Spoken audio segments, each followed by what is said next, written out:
میرا نام ہادی جاوید عمر ہے۔ یہ کہانی میری ہے جو نفرت سے شروع ہوتی ہے۔ ایک لڑکی آیت قاسم عطا سے نفرت۔ میری اس سے پہلی ملاقات تو مجھے اچھے سے یاد نہیں، ہاں البتہ میری ماں اکثر ذکر کرتی ہے کہ میری اس سے پہلی ملاقات تب ہوئی تھی جب میں 5 سال کا تھا اور وہ 2 سال کی تھی۔ اماں بتاتی ہیں تب تم اسے گود میں اٹھائے پھرتے تھے۔ خیر مجھے اس بات پہ کبھی یقین نہیں آتا اگر اس کے ثبوت کے طور پہ ہماری بچپن کی مختلف تصاویر نہ ہوتی۔ چچا قاسم عطا میرے ابا کے چچا زاد بھائی ہیں۔ بچپن میں تو آبائی حویلی میں سارے کے سارے خاندان بستے تھے، لیکن پھر آہستہ آہستہ حویلی کے بٹوارے ہو کر کوٹھیوں میں تقسیم ہونے لگے۔ اوہ میں بتانا بھول گیا، میرے دادا کے والد کسی زمانے میں لاہور کے اس علاقے کے نمبردار ہوا کرتے تھے اور تبھی انہوں نے یہ حویلی تعمیر کی تھی۔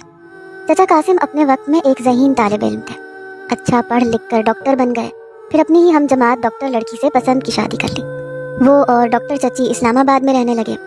سنا ہے جب تک ان کی والدہ یعنی ہماری چھوٹی دادی زندہ تھی وہ لوگ اکثر چکر لگاتے تھے، لیکن پھر والدہ کی وفات کے بعد وہ جیسے 7 سال کے لیے حویلی کا راستہ ہی بھول گئے۔ میری آیت کے ساتھ دوسری ملاقات تب ہوئی جب میں 12 کا اور وہ 9 سال کی تھی۔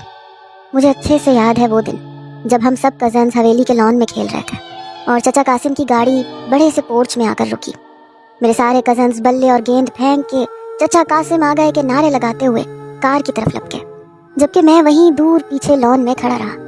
ان کی آمد کے متعلق ہمیں پہلے سے بتا دیا گیا تھا اور ان کا ہمارے ساتھ رشتہ بھی سمجھا دیا گیا تھا۔ میری سمجھ سے باہر تھا، آخر کو جو بندہ اتنے سالوں غائب رہنے کے بعد کبھی کبھار آتا ہے تو اس کو اتنا پروٹوکول دینے کی کیا تک بنتی ہے۔ خیر چچا قاسم گاڑی سے نیچے اترے تو وہ بھی ان کے ساتھ کھڑی نظر آئی، گھٹنوں تک آتی ہلکی گلابی رنگ کی فراک اور 2 چٹیاں بنائے۔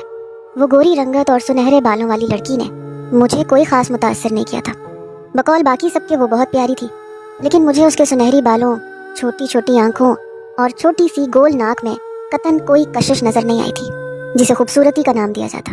البتہ جب وہ ہنستی تھی تو اس کے گال میں پڑھے گڑھے ضرور اسے منفرد اور اچھوتا بناتے تھے۔ سب لوگ ان کو گھیرے ہوئے تھے اور میں وہیں کھڑا بیزار شکل بنائے گیند کو اپنی انگلی پر گھما رہا تھا۔ مجھے اس بلا وجہ کے پروٹوکول میں کوئی دلچسپی نہیں تھی، اس لیے میں اپنی ہی مستی میں کھیل رہا تھا۔ تبھی میں نے محسوس کیا وہ سب کو چھوڑ کر مجھے ہی گھورے جا رہی ہے۔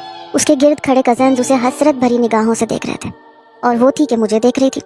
میں نے بھی چہرے کا رخ موڑا اور دوسری طرف دیکھنے لگا۔ اتنے میں ہی اماں کی ہانک پر پلٹنا پڑا۔ ہادی تم کیوں ادھر کھڑے ہو؟ ادھر آؤ، اپنے چچا سے ملو۔ سب میری طرف متوجہ ہو گئے۔